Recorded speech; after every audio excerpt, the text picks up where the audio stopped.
जब मौत आएगी तो जाना तो पड़ेगा। इससे अच्छा है कि हम पहले ही भगवान के भजन में लग जाएं, कुछ परमात्मा का काम करें। दुनिया का काम तो कर ही रहे हैं। देखो, मौत भी हमको चांस देती है। हमारे शास्त्रों में ऐसा बताया गया है। ये शास्त्र की बात बता रहा हूँ मैं, भागवत की ही बात बता रहा हूँ। इसलिए मैं ये कहता रहता हूँ भागवत में कि मौत भी हमको चांस देती है और मौत कहती है भैया तेरे को कोई अच्छा काम वाम करना हो तो कर लेना। मौत आने से पहले मौत की 4 घंटियाँ बजती है। मौत की पहली घंटी बजती है, काले बाल सफ़ेद हो जाते हैं। पहली घंटी मौत कहती है बस सफ़ेदी आ गई ना, हाथ में माला ले लो, भगवान का भजन करो। लेकिन नहीं नहीं नहीं, लोगों से रानी जाती नहीं जी, सफ़ेद दिखते हैं, बूढ़े लगते हैं, अभी बूढ़े हुए कहाँ हैं, बालों की वजह से बेइज्जती हो रही है। तो नाई के पास जाएंगे, बोले डाई कर दे, काले करवा देते हैं। लेकिन जो बाल आएंगे वो तो सफ़ेद ही आएंगे। फिर आप जाते हो नाई के पास, फिर काले करवाते हो, फिर सफ़ेद आते हैं, फिर काले करवाते हो, फिर सफ़ेद आते हैं। आपको चक्कर पड़ता है तो मैं बोलता हूँ ऐसा करो, एक काले कलर का डब्बा पी जाओ, फिर पता नहीं सफ़ेद नहीं आवे, सब काले आवे। लेकिन मौत ने देखा पहली घंटी बज गई, सचेत नहीं हुआ, तो मौत की दूसरी घंटी बज जाती है। दूसरी घंटी क्या बजी जी? आंखों से दिखाई देना बंद हो गया, कम हो गया। मौत कहती है बस बहुत देखा दुनिया को, अब अंदर देखो, अंदर की आंखें खोलो, मैं क्या हूँ, मैं शुद्ध हूँ, मैं नित्य हूँ, मैं परिशुद्ध हूँ, मैं शरीर नहीं, मैं आत्मा हूँ, अंदर देखो। लेकिन लोगों से नहीं रह जाता, अभी दुनिया बहुत देखनी है, अभी दुनिया बहुत देखनी है। योग सूत्र लिखा पतंजलि ने, महर्षि पतंजलि ने। उन्होंने लिखा कि आदमी इतना तृष्णा वाला है, उसकी इतनी आकांक्षाएं हैं, इतनी तमन्नाएं, इतनी कामनाएं हैं कि 5 लाख साल भी अगर आदमी जी लेवे, अभी तो 100 साल का उम्र बताया है, 100 भी कोई जीता नहीं, लेकिन मान लो कोई 5 लाख साल भी जीवे, तब भी 5 लाख जीने के बाद भी वो लास्ट में मरते मरते यही कहेगा अभी तो ये भी देखना रह गया, अभी वो भी देखना रह गया, अभी ये भी देखना रह गया, क्योंकि उसकी तमन्नाएं कभी पूरी नहीं होती। ये पतंजलि की बात है। तो इतना देखा जिंदगी भर, फिर भी बोलता है आंखों की रोशनी कम हो गई भैया, अभी तो मेरे को और देखना है। अरे क्या देखना? अरे बोल देखना है। तो जाएंगे डॉक्टर के पास, नज़र का चश्मा लगा लेंगे, नज़र का चश्मा लगा के फिर देखेंगे, नज़र के चश्मे से दुनिया देखते हैं। एक बार मेरे को एक माता जी ने पूछा कि महाराज एक बात बताओ, भगवान ने कान क्यों बनाए? मैंने कहा सुनने के लिए बनाए, कान ना होते तो सुनाई कैसे देता? बोले हाँ वो तो बरोबर है, सुनने के लिए बनाए, लेकिन वो सुनने वाली जो मशीन है वो तो अंदर फिट है, तो भगवान ने ये बाहर 1.5 इंच का मॉडल क्यों बनाया? अरे मैंने कहा सुनने के लिए ही बनाया, और तो किस लिए बनाया? हाँ वो बरोबर है, सुनता तो है, सांप भी तो सुनता है, इसको छिद्र दिए भगवान ने, उसमें से सुन लेता है। तो फिर भगवान अपन भी सुन लेते, छिद्र दे देते। फिर भगवान ने इतने बड़े क्यों बनाए, छज्जे की तरह लटकाए क्यों? तो मैंने कहा माता जी अब मेरे को नहीं मालूम, आप ही बता दो क्यों बनाया। तो माता जी बोली भगवान को सब पता था कि जब ये बुढ़िया हो जाएगी मैं इसकी आंखों की रोशनी कम करूंगा, ये मेरी बात मानेगी नहीं, चश्मा लगाएगी, चश्मा लगाएगी तो लटकाएगी कहाँ? या कोई कील तो लगने से रही, इसलिए इतने बड़े बड़े कान बनाए कि यहाँ लटका लेना। तो समझे नहीं महाराज, ये चश्मे का स्टैंड है। सुनने वाला मामला तो अंदर है, बाहर तो चश्मे का स्टैंड है। मैंने कहा वाह माता जी आप तो आप हैं। आजकल तो चश्मे वाली टेक्नोलॉजी भी पुरानी हो गई, अंदर फिटिंग हो जाती है लेंस की। मौत ने देखा 2-2 घंटियां बज गई, ये सचेत नहीं हुआ, तो मौत की तीसरी घंटी बज जाती है। तीसरी घंटी क्या बजी जी? कानों से सुनाई देना बंद हो गया। मौत कहती है बहुत सुना ना दुनिया को, इधर उधर की बातें बहुत सुनी, भैया छोड़ो ये सब, इधर उधर की बातें बहुत सुनी, अब तो जहाँ कथा होती है वहाँ जाओ, बड़े बड़े लाउड स्पीकर लगे होते हैं, वहाँ जाओ कथा सुनो, बढ़िया आराम से कथा सुनाई देती है। महाराज बोलते हैं बूढ़ी बूढ़ी जो बुढ़ियाएँ होती हैं ना, महिलाएँ, उनके लिए इतनी व्यवस्था, साउंड लगा, ये लगा वो लगा, तो भी क्या बोलती है हाँ महाराज का तो काम ही कथा करना है, वो तो सुनाते ही रहते हैं, लेकिन ये बहुएं क्या बोलती है मेरे बारे में ये सुनना है। बहुएं क्या बोलती है। वो बुढ़िया को देखो आप, कितना इंटरेस्ट उसको कि बहुएं मेरे बारे में क्या बोलती है। तो ऐसे तो सुना ही नहीं देता।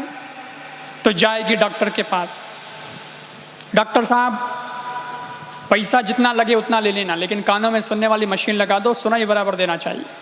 मशीन लगवा के आ जाएगी, कथा में नहीं, वही घर के बाहर चौकी पे। और बहू क्या बोल रही वो कान लगा के सुनेगी। मौत ने देखा 3-3 घंटियां बज गई, ये सचेत नहीं हुआ तो मौत की चौथी घंटी बज जाती है। चौथी घंटी क्या बजी? बोले 3200 दांत बाहर आ गए। मौत बोलती है बस, क्या क्या खाया, खूब कठोर कठोर चीजें भी खाई, लेकिन अब ये सब छोड़ो, अब तो दाल रोटी खाओ, प्रभु के गुण, हल्का भोजन करो, भगवान का भजन करो भाई, हल्का भोजन करो, हरि का भजन करो। लेकिन लोगों से रानी ज़्यादा, नहीं जी खाना तो है, दांत बिना नहीं खा सकते। तो जाएंगे डॉक्टर साहब, आप तो नया 32 का सेट बंधवाते, और इतना बढ़िया बंधवाते हैं कि पहले से भी सुंदर लगे, अच्छा लगे। नया सा सेट बंधवा के आएंगे घर पे, और फिर मैंने कई दादा दादियों को देखा है कि उनको छींक आई और उनके दांत बाहर।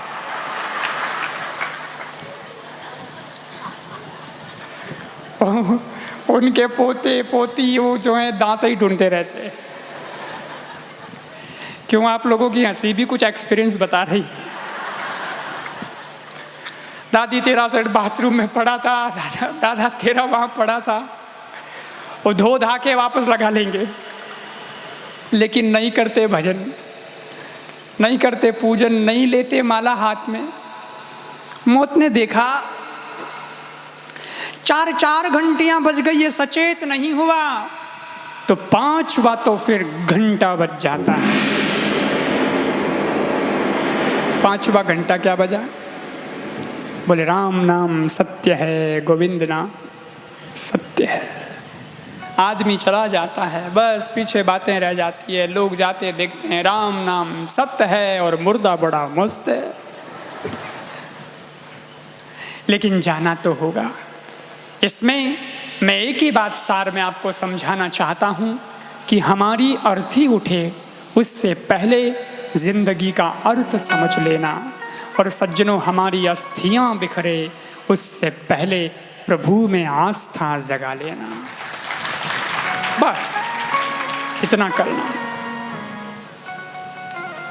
एक दिन आएगा कि सबकी अखबार में फोटो छपेगी,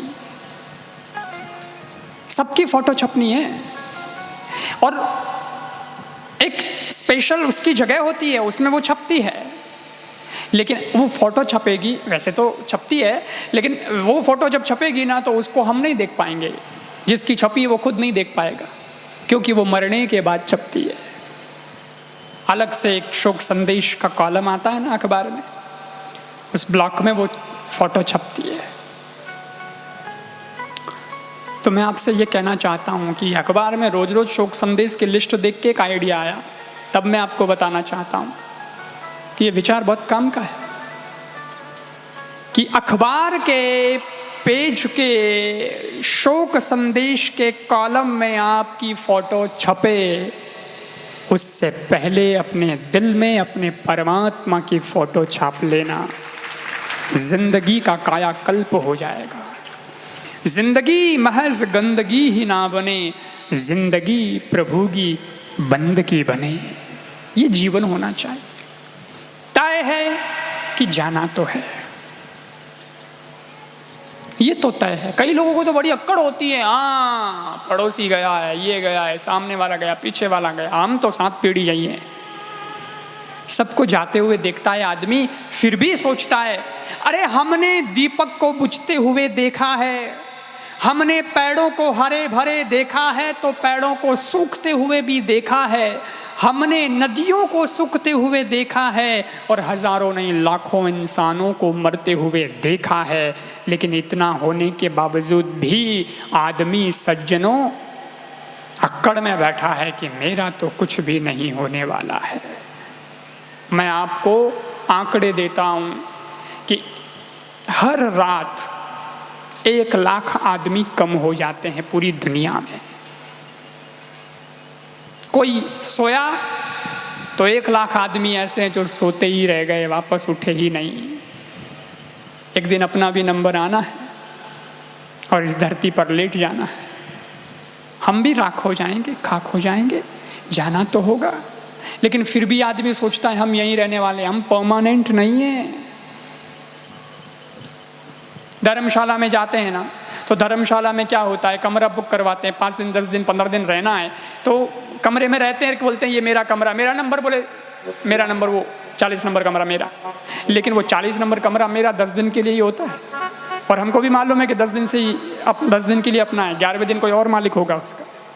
और अब जब हम निकलते हैं तो ताला चाबी सब दे करके निकलते हैं, उसको बोल देते हैं भाई ये तेरे संभाल, धर्मशाला के मालिक को दे देते हैं, संभालने वाले को दे देते हैं, क्योंकि हमें पता है कि अपना नहीं है, हम तो किराएदार हैं, यहाँ आए हैं थोड़े दिन के लिए। 10 दिन रहना होता है, हमको याद होता है 40 नंबर कमरा है, लेकिन वो किराए का है। परंतु सज्जनों, व्यक्ति 40 40 50 50 साल रह जाता है, इस शरीर का उपयोग करता है, तो वो भूल जाता है कि ये शरीर भी किराए का मिला हुआ है, एक दिन यहाँ भी छोड़ करके जाना होगा। और ऊपर हिसाब मांगेगा, वो बैठा है, तो हिसाब देना पड़ेगा।